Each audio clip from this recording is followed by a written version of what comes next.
دلم مسافره، قراره که بره، قراره که بره یه جای خیلی دور.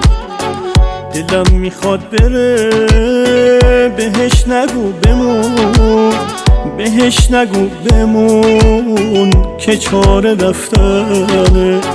بهش نگو بمون، تموم طاقتش غمت یه لحظه هم نذاشته راحتش.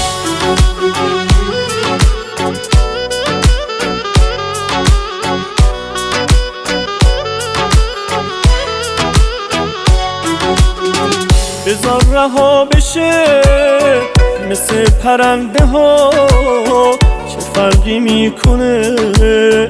میخواد بره کجا، به هر کجا بره براش غنیمت قرار رفتنه. خود حقیقته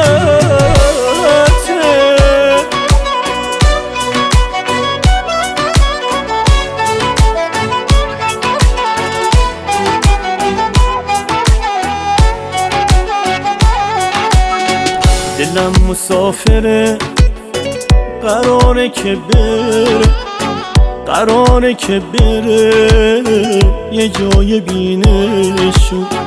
دلم میخواد بره، بهش نگو بمون، بهش نگو بمون که چاره رفتنه. مسیر پیش روش براش چه روشنه. بهش نگو بمون، تموم طاقتش.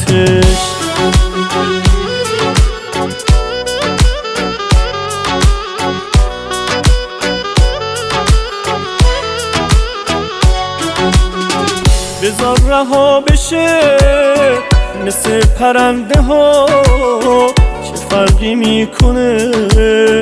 میخواد بره کجا، به هر کجا بره براش غنیمت قرار رفتنه.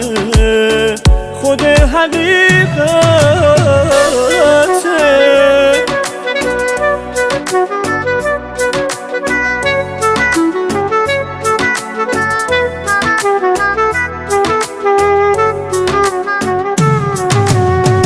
مصطفی فلاح، حمید مهدوی پروداکشن.